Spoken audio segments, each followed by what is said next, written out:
Hello and welcome to my YouTube channel the travel man today my dear friends. आज की इस video में हम बात करने लगे हैं टॉप साउथ अमेरिकन कंट्रीज़ की, जो कि आप अगर आपके पास एक यूएस का मल्टी एंट्री वीज़ा है, यूएस वीज़ा होल्डर हैं आप as an Indian passport holder, तो आप विज़िट कर सकते हैं बहुत आसानी से। तो उनकी जो एंट्री रिक्वायरमेंट्स हैं, क्या कंडीशंस हैं, अगर आपके पास यूएस का वीज़ा है भी तो वो हम स्क्रीन पे आज देखने लगे हैं। और ऑफिशियल कॉन्फर्मेशन उनकी जो इमिग्रेशन की साइट्स है उससे भी हम कंफर्म करके आपको बताएंगे इस वीडियो में। आगे बढ़ने से पहले चैनल को सब्सक्राइब करें, वीडियो को लाइक करें और वीडियो को शेयर जरूर करें। Let's begin. पहली कंट्री है कोलंबिया।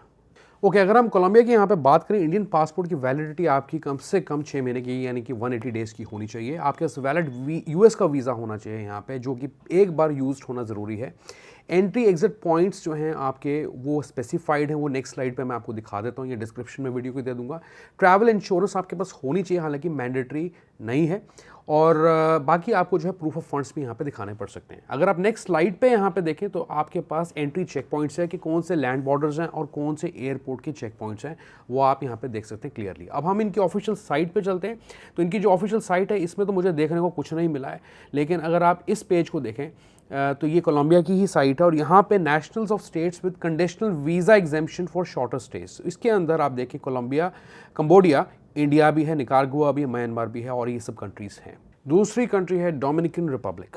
जो दूसरी कंट्री डोमिनिकन रिपब्लिक, इसमें क्या है कि आपके पासपोर्ट की वैलिडिटी 6 महीने की होनी चाहिए। आपके पास वैलिड यूएस का वीज़ा होना चाहिए जो कि एक्सपायर्ड ना हो। टूरिस्ट कार्ड जो होता है आपको भरना पड़ सकता है और टूरिस्ट कार्ड आपको अपॉन अराइवल इसको भरना पड़ेगा। इसे आप खरीद सकते हैं और इसके अंदर स्टे पीरियड जो मैक्सिमम आपको 30 डेज़ का मिलता है और इसकी जो कॉस्ट है एंट्री फीस की लगेगी वो है 10 USD। आपको रिटर्न और ऑनवर्ड जर्नी की टिकट दिखानी यहाँ पे ज़रूरी है, प्लस प्रूफ ऑफ अकोमोडेशन दिखा सकते हैं या आप इन्विटेशन लेटर दिखा सकते हैं कि किसी फैमिली फ्रेंड के पास रहने लगे हैं। अब इसके बाद हम देखते हैं और क्या दिया है। If you wish to stay beyond the initial 30 days permitted by the tourist card, आप उसका एक्सटेंशन भी रिक्वेस्ट कर सकते हैं इमिग्रेशन के किसी ऑफिस में जाके, एडिशनल फीस उसकी लग सकती है।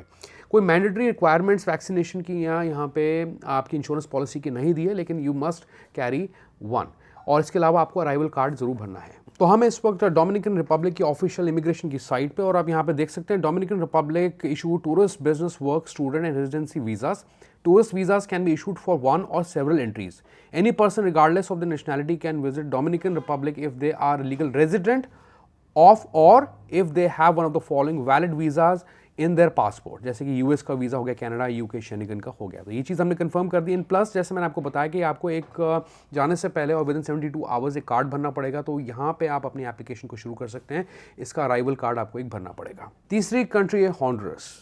हॉन्डुरस के केस में कि आपकी जो पासपोर्ट की वैलिडिटी है वो 6 महीने की होनी चाहिए। वैलिड यूएस वीज़ा आपके पास होना चाहिए, उसकी वैलिडिटी भी 6 महीने की होनी चाहिए। प्रूफ ऑफ अकोमोडेशन और रिटर्न या ऑनवर्ड जर्नी की टिकट्स यहाँ पे दिखानी ज़रूरी है। आप जो कंट्री में स्टे ले सकते हो that is up to 90 days without a visa. And plus ये जो है central America 4 border control agreement का पार्ट है हॉन्डुरस।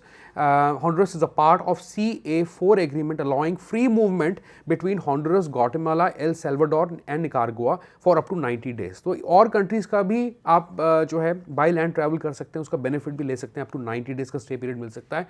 लेकिन हम सिर्फ हॉन्डुरस की बात कर रहे हैं क्योंकि और कंट्रीज़ का यानी ग्वाटेमाला या निकारागुआ, एल सल्वाडोर के बारे में मुझे ज़्यादा इन्फॉर्मेशन वीज़ा ऑन अराइवल को लेकर नहीं मिली जिनके पास यूएस वीज़ा है। तो मैं सिर्फ हॉन्डुरस को यहाँ पे इस वीडियो में रख रहा हूँ। लेकिन ये क्योंकि सारी इन कंट्रीज़ के एग्रीमेंट है तो फ्री मूवमेंट यहाँ पे देखी जा सकती है।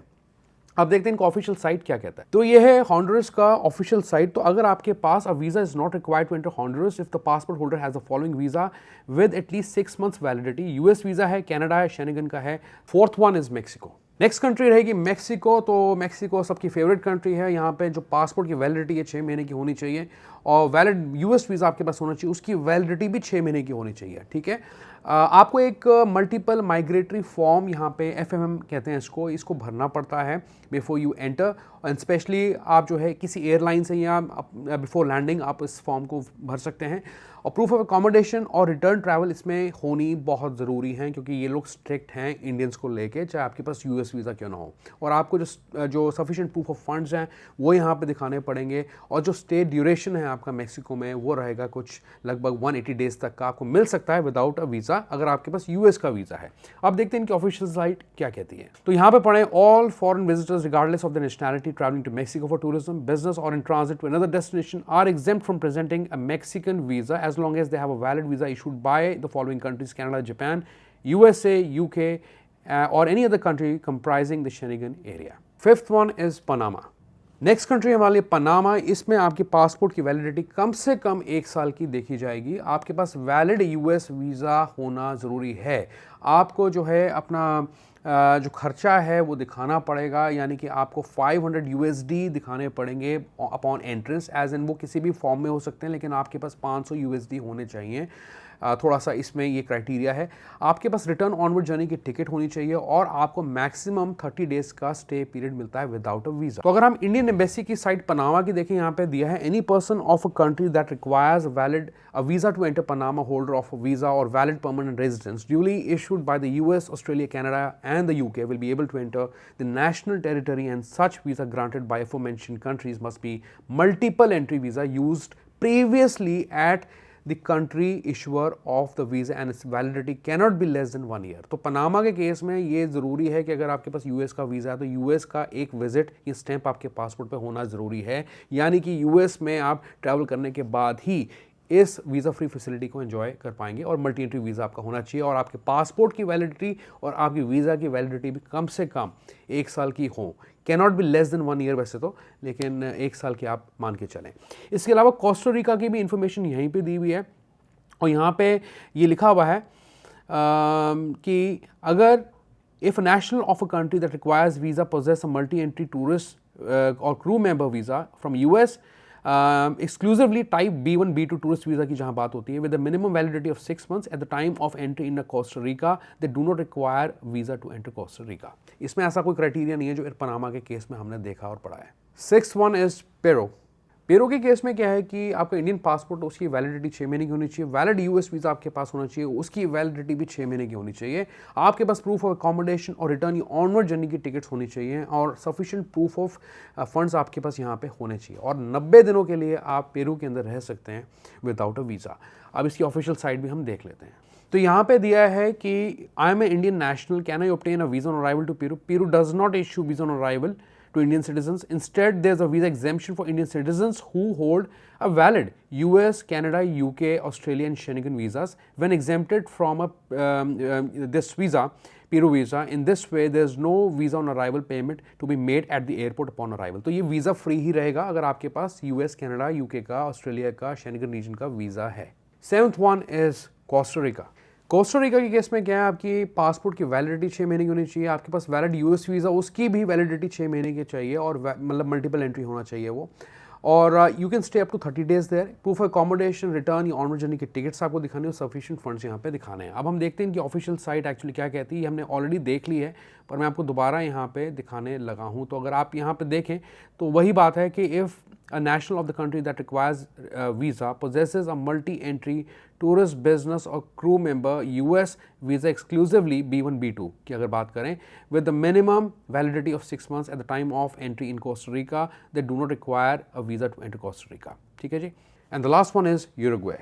यूरुग्वे के केस में क्या है कि आपका पासपोर्ट 6 महीने के लिए वैलिड होना चाहिए, US वीज़ा भी आपका वैलिड होना चाहिए और आप 90 डेज़ के लिए कंट्री में रह सकते हैं। Proof of accommodation, return onward journey की टिकट और सफिशिएंट फंड्स जो हैं आपको यहाँ पे दिखाने पड़ेंगे। और जो आपके अगर आप पहली बार इस कंट्री में जा रहे हैं तो आपको इसके इंटरनेशनल मेन कैरेस्को इंटरनेशनल एयरपोर्ट से या पोर्ट ऑफ मोंटेविडियो और पोर्ट ऑफ कोलोंग यहीं से एंटर करना पड़ेगा। एनीवेज इसको भी हम ज़रा ऑफिशियल साइट पे देख लेते हैं कि ये क्या कहता है। तो यहाँ पे पढ़ें, holders of common passport who have a visa from the US, United states of America और द UK और northern Ireland with a validity of not less than 6 months। मतलब आपका जो US का वीज़ा उसकी वैलिडिटी कम से कम 6 महीने की हो। After date of entry into republic will not require a consular visa stamped in their passport. Alright my dear friends, thank you so much watching this video. I hope कि आपको ये video अच्छी लगी होगी और अगर लगी है तो आपको चैनल को सब्सक्राइब करना चाहिए इस और कंटेंट के लिए। एंड प्लस वीडियो को लाइक करें और वीडियो को शेयर भी जरूर करें। Good bye, take care.